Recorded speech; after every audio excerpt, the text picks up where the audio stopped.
just like that, a new season has begun. If, like me, you've been procrastinating on a lot of jobs before Christmas, you really do need to crack on and get those jobs done now.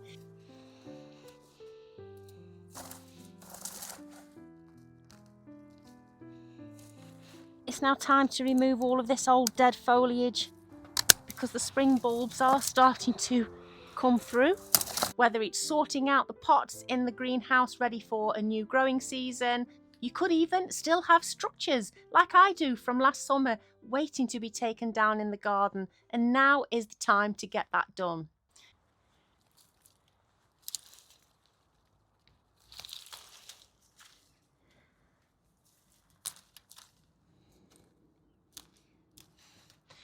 Now, in my defence, I had left this up a little bit longer than I intended to, because I had noticed that some of the birds were eating some of the not so good beans that were left on it.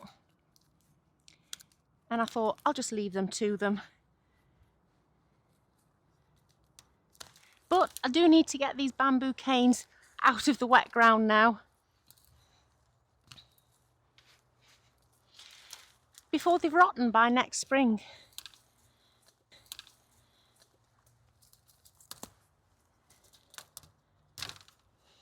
I'm only short, so I thought it'd be easier to undo everything without it being in the air. I'm not sure that that was a good idea now. And I very much tied it a lot better than I thought I had.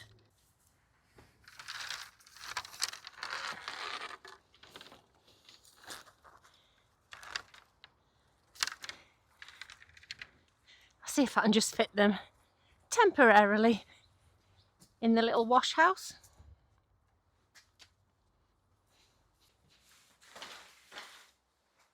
I think the ceiling is quite high in here, and these canes, oh yeah, fit quite easily in that corner, don't they? This room is going to come in so handy.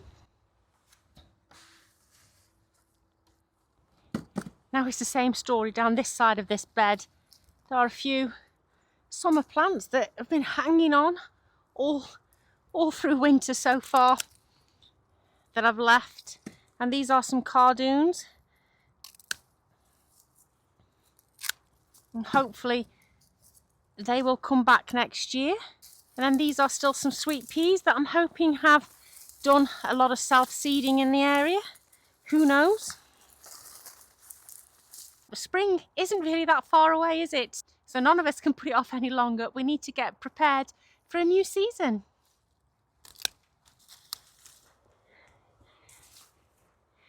I'm quite excited here because what I've just taken down are lupins, and I can see some new shoots coming through for this season.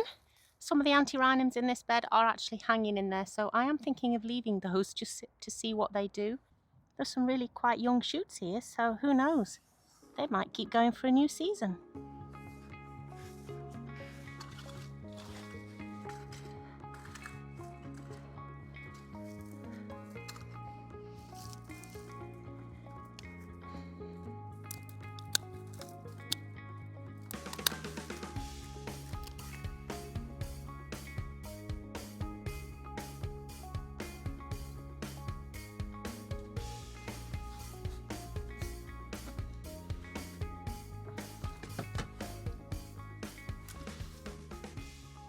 There are a few things that I want to get started now, so I will go through what I'm going to be sowing in January with you. Just have a look under the shelving here. I'm going to need a couple of these trays. And then I'm going to need a couple of these deep root trainers as well. I think we'll start with them. First thing that I'm sowing is not actually a vegetable. To get a bit of a head start on the spring season, I'm going to be sowing some of my sweet peas now. I'm not going to be sowing all of them. I will sow some later in spring so that hopefully I'll get a season's worth of flowers coming from them. But this is what I did last year. I sowed some really early in the year, and then I sowed some again in early spring, and I did get my sweet peas growing all the way until November. So that's absolutely amazing, and I want to do the same again. First ones I'm sowing are these pink Tangier peas, which are supposed to be a vibrant and exotic wild sweet pea. I'm also going to be sowing these, which is a saved centenary collection sweet pea from Pammy that was sent to me last year. Some people say to soak the sweet peas before you sow them.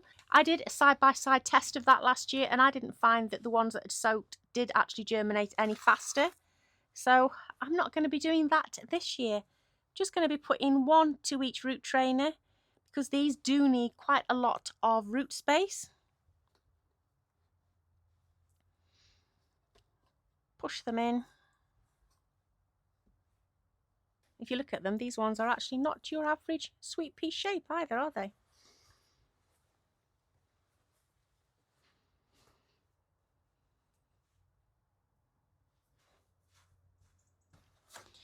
And I do have the lid for them. Now, I'm not germinating these out here. These will be going in the house, and I will be putting them on a heat pad to start them off. As soon as they've germinated, then they will come off of the heat, and as long as it's not too frosty, they will come outside. I'll just have to bring them in overnight if we are forecast a really heavy frost. I'm not watering it just yet. I'll water them when I take them in the house, because it just means that they're lighter for me to carry as well. And we'll do the next ones. So obviously this is the base to the root trainer, and they come in sections like this, and you just have to clip two sides together like so, she says. There you go. That was a very reassuring click then, wasn't it? Obviously these are great for having the deep root space for things like the peas and beans, but it's planting them out where they come into their own, because you've got such big, delicate root structures, and all you need to do is pull them apart and you don't have any damage on your roots. A really handy piece of kit to have.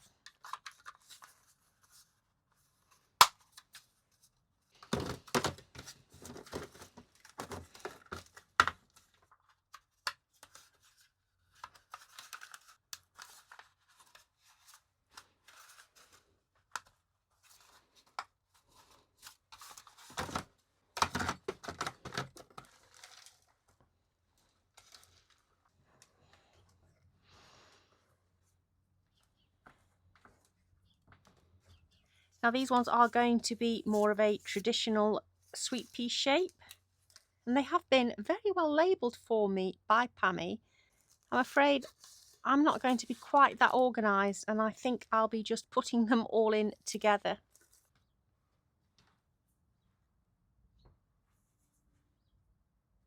I feel very bad just putting them in together, given the effort that was taken to collect the seeds separately.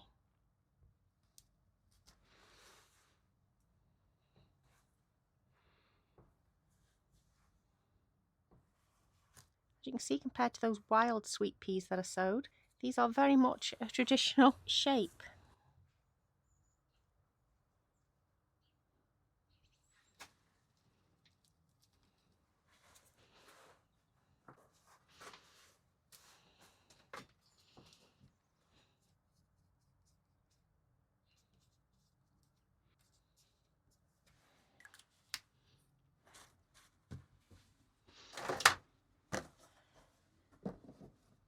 So that's the centenary collection done. Again, I'll be taking those in the house, and I won't be sowing any more sweet peas now until the end of February. Now, sweet peas aren't the only thing that I am going to be sowing in January, and it's actually really, really exciting what's coming next.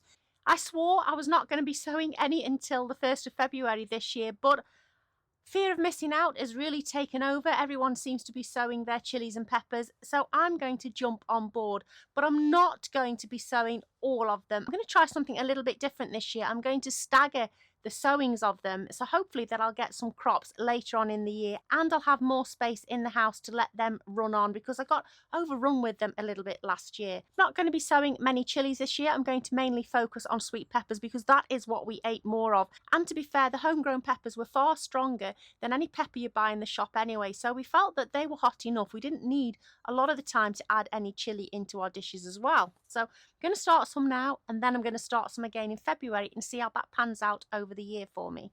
First up is this little variety. I've ripped the label off the front, so you'll have to look on the back, and it's called Beauty Bell. I'm going to try and sow 4 seeds of each variety, 2 in each cell,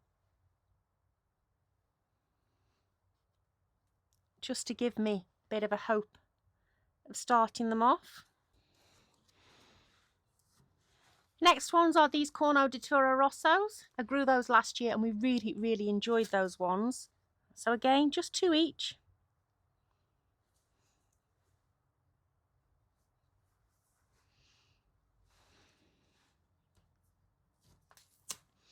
And then I'm going to sow these King of the Norths as well. Now I have reordered some King of the North because these ones didn't actually develop like King of the Norths, but I have to say they actually were pretty tasty and pretty big as well. So I'm quite happy to have these again. And in fact, there's only 5 seeds left, so I will put an extra one in there. Seems daft putting 1 seed back in. The next ones I have here are some seeds that I think were sent to me by Ali from my rusty garden last year. Twingo large yellow sweet pepper. And I didn't get round to sowing them last year because I'd already sown so many of them that I really didn't need any more. So I'll put that one in there. I don't know how many. Oh, they've popped out.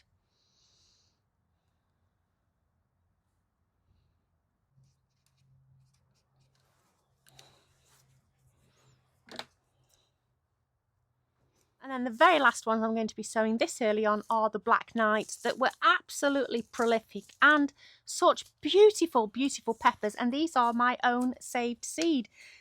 And hopefully they will be okay. Now, if they don't germinate, I do have some of the original seed left, but it'd be quite nice to try them this early on. Probably should have chitted some, but I have plenty of them. You can see they dried really well.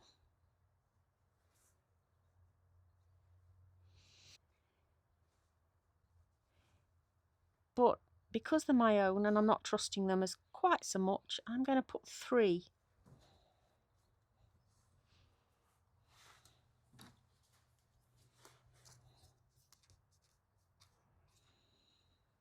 So that's it. That's all of my early sown peppers.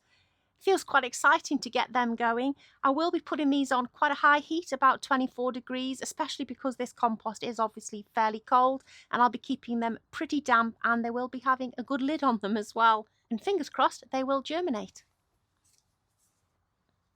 Final thing that I'm going to be sowing this early in January is actually some more cabbage. Now, I don't really need any more cabbage, but these were sent to me by Ali from the Right Pear plot last year, and I just cannot resist sowing these because the variety is Duncan.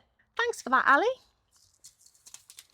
And it says you can use them as spring greens or let them mature and form a nice head, and you can also plant them quite close together as well. So I quite like the sound of that.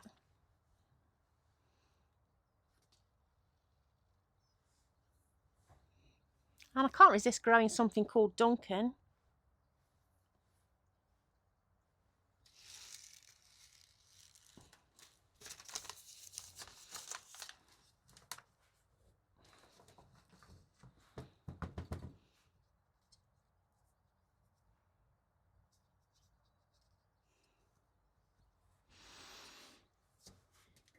Now obviously these ones I will water because they are staying in here. And I'll put them underneath there. Now all I need to do is get these out of these pretty cold conditions. As you can see, there's still frost on the lawn that hasn't thawed all day long. Get these in the grow station and get them warm.